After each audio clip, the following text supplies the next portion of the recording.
Thanks for joining me for this seventh video in our series called The Key Passages of the Summa Theologica. I'm Dave Palmer, and we are still in question number 2 now, which has to do with the existence of God. And this particular passage is going to have to do with St. Thomas Aquinas asking whether God's existence can be demonstrated. It's really a very interesting article in the Summa. It's part 1, question 2, article 2 of the Summa Theologica. So we're still in the first part of the Summa. And notice the picture here that I have is footprints in the sand, right? So imagine you come upon this scene and you're on a beach and it's otherwise seemingly uninhabited.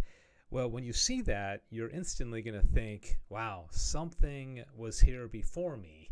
Right? You don't know if it's an animal or if it's a human being. You look at the prints and try to figure out what exactly it was, but there's a sign of something having been there, and that's basically what Thomas Aquinas is going to get at in proving the existence of God through demonstration or through cause and effect. Okay, so here's the passage. Demonstration can be made in 2 ways. One is through the cause, and that is called a priori, and this is to argue from what is prior absolutely. Okay, so the sun's going to rise tomorrow. We can assume, because that's the cause, that it's going to get warm, it's going to get light. You know, when a bowling ball gets thrown down an alley, that's the cause. You can assume that it's either going to land in the gutter or it's going to hit the pins. You can assume the effect by the cause. Okay, that's what he's getting at.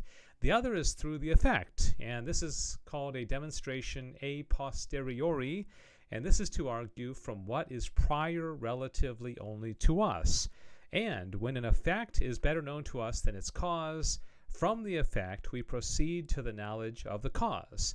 And from every effect, the existence of a proper cause is to be demonstrated so long as its effects are better known to us, because since every effect depends upon its cause, if the cause exists, if the effect exists, the cause must pre-exist. Hence, the existence of God, insofar as it is not self-evident to us, can be demonstrated from those of his effects which are known to us. Okay, now this is where I think the Summa on understanding Thomistic philosophy can really fundamentally change your life, because you wake up every day and you experience the effects of God. This is actually said in Romans chapter 1, verse 20, where you see the sun and you see creatures and you see your wife or your kid or the neighbor or clouds or rain or grasshoppers or mountains or all these beautiful things. And what should well up in you is a curiosity. Where did these come from? I mean, these things are amazing.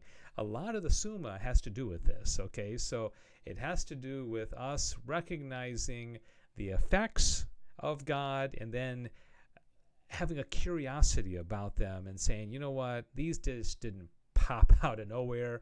There's a cause, and I want to get to know this cause, okay, because the cause is actually a person. It's, well, you could say it's 3 people, right? The Holy Trinity. So that'll do it for this one. The next video we get into is going to be the most famous article of the entire Summa Theologica. So we'll do that next. God bless you.